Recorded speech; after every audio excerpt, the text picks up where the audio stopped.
Em uma noite de março de 2025, um simples operador de TI de 48 anos se encontrava saindo de um bar em São Paulo, quando de repente foi parado por um homem amigável, que queria conversar sobre o trabalho do operador. Dias depois, ele receberia uma ligação do mesmo homem, oferecendo R$5.000 pelo acesso aos seus sistemas de trabalho. O senhor de meia idade, tentado pela oferta, acabou aceitando. 4 meses depois, esse mesmo senhor seria preso, acusado de dar início ao maior ataque cibernético do Brasil. Mas a grande questão é, como uma única chave, na mão de um simples técnico, abriu uma porta que milhões em tecnologia deveriam ter mantido trancada? Como essa pequena faísca iniciou um incêndio de R$1 bilhão? Bom, nesse vídeo, nós vamos desvendar esse mistério.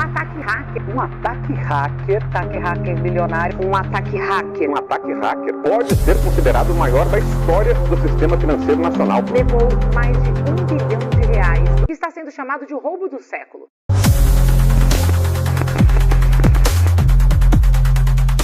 Para executar um roubo dessa magnitude, a primeira pergunta que os criminosos se fizeram não foi como vamos invadir o banco, mas sim qual é o caminho mais fácil até o dinheiro. A resposta não estava nos grandes bancos, com suas muralhas digitais e equipes de segurança especializadas. A resposta estava nos seus fornecedores, naqueles que prestavam serviços essenciais, mas que nem sempre tinham o mesmo nível de proteção. É aqui que entra a CEM Software. Esse ataque cibernético foi feito contra a CEM, que presta serviços a bancos e também fintechs.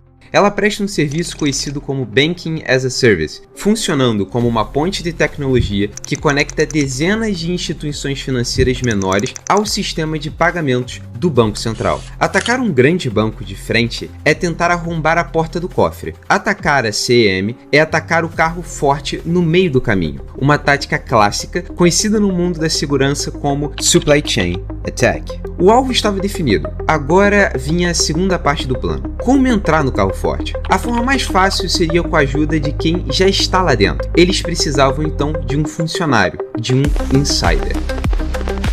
Hoje em dia, encontrar um funcionário de qualquer empresa é assustadoramente fácil. Uma simples busca no LinkedIn revela dezenas de pessoas que, orgulhosamente, listam a CEM Software como seu local de trabalho, desde diretores, gerentes, até analistas e operadores de TI. Para a quadrilha, essa lista não era apenas uma lista de funcionários, era um cardápio de alvos em potencial. E nessa lista de alvos, um perfil em particular se destacou, não pela sua experiência, mas justamente pela falta dela. Um suposto iniciante na área. Mas ele não era o seu típico júnior de TI. Era um senhor de 48 anos, que já havia trabalhado 20 anos como eletricista e 4 como técnico de TV a cabo. Aos 42 anos, ele tinha decidido investir em um curso superior e migrar para a tecnologia da informação. Em seu perfil no LinkedIn, ele escrevia: "Tenho idade onde muitos esperam já estar em cargos de C-Level, mas estou aqui com muita vontade de recomeçar, com um brilho nos olhos e disposição de um menino para dar o meu melhor, bem como aprender tudo o que puder." E foi nele que a quadrilha encontrou seu ticket dourado, João Nazareno Roque, a suposta chave para o maior furto cibernético do Brasil.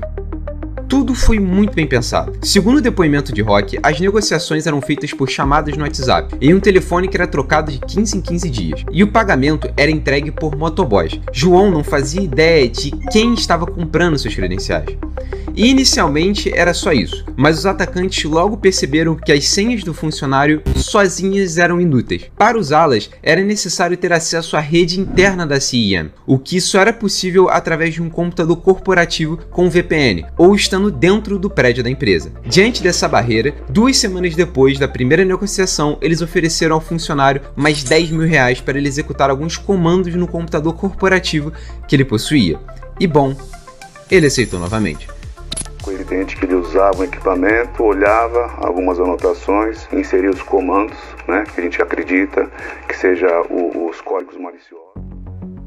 Para isso, sob direcionamento dos hackers, ele baixou o Notion, um aplicativo de anotações online que foi usado para passar os códigos a serem executados para o Roque. É que esses comandos possibilitaram os hackers acessarem remotamente o computador do operador de TI, que foi então usado como pivoting, um ataque onde uma máquina comprometida é usada para ter acesso a um ambiente isolado, nesse caso o ambiente interno da CEM. Algumas investigações concluíram que um servidor interno que tinha certificados usados por clientes tinha uma falha falha já conhecida desde 2023. Tal vulnerabilidade crítica permitia acesso remoto a esse servidor, o que por si só já é um problema dos grandes. Uma vulnerabilidade de 2023 ainda presente em um sistema de alto risco não é algo para ser levado na brincadeira. Mas não para por aí. Esse servidor continha certificados desprotegidos que eram usados por clientes para se autenticar no sistema de pagamentos brasileiro. Até o momento, não se sabe se essa falha foi realmente explorada ou se as credenciais do João já davam acesso a esse servidor com esses certificados. O que se sabe é que esses certificados não eram para estar ali daquela forma e que eles eram a tão sonhada chave que os atacantes precisariam para poder dar continuidade no golpe.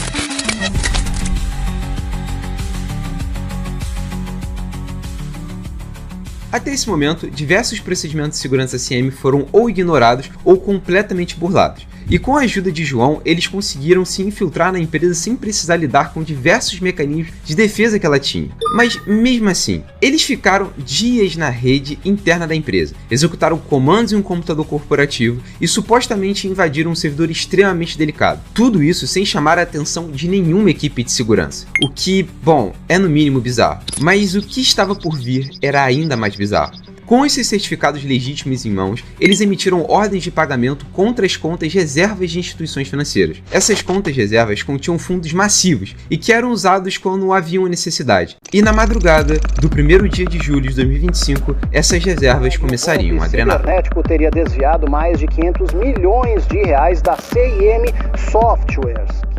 Como essas transações estavam assinadas por certificados confiáveis, elas passaram sem causar grandes alardes, o que permitiu o grupo criminoso desviar cerca de R$1 bilhão. Na visão do sistema, tudo estava ocorrendo de forma honesta, o que dificulta até hoje mensurar quanto dinheiro foi realmente desviado. Por mérito dos atacantes ou demérito da CIEM, ninguém tinha percebido o furto, mas o ataque não pararia por aqui. Eles ainda precisavam lavar esse dinheiro. Foram centenas de transações feitas para diversas contas laranjas, e que agora precisavam converter todo esse dinheiro em criptomoedas, o que permitiria o grupo gastar toda essa grana sem ser rastreado. Para isso, eles usaram diversas corretoras de criptomoeda que iriam fazer essa conversão, mas o que eles não contavam é que a corretora SmartPay estava atenta e que na madrugada do ataque eles identificariam comportamentos suspeitos e denunciariam para as autoridades. A corretora percebeu um número estranho de contas sendo criadas em um curto período, e o que chamou mais atenção, uma demanda massiva e coordenada de compras de criptoativos vindo justamente dessas contas recém-criadas.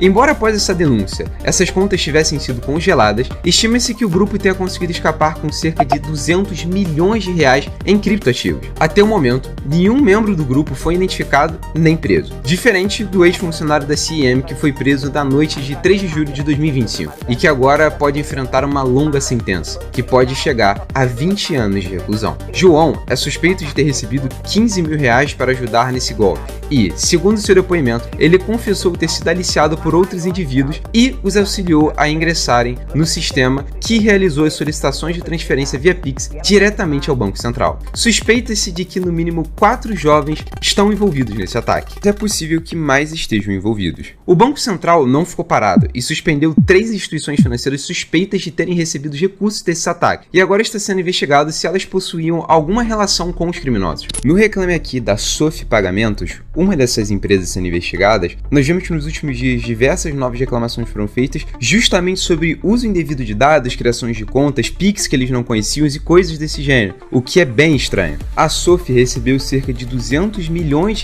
a serem convertidos em criptomoedas. E um ponto que está sendo muito levantado é que o dono dessa fintech que recebeu milhões há pouco tempo atrás era somente um cozinheiro e, na verdade, em maio desse ano teria se tornado o único sócio da empresa, após adquirir todas as cotas pelo valor de R$1 milhão. A empresa pertence a Estevam Paz Bastos, que nas redes sociais se identifica como proprietário de uma distribuidora de peixes em Campo Grande, no Mato Grosso do Sul. Uma instituição que não tem estrutura nenhuma que justifique um aporte no valor tamanho nessa instituição.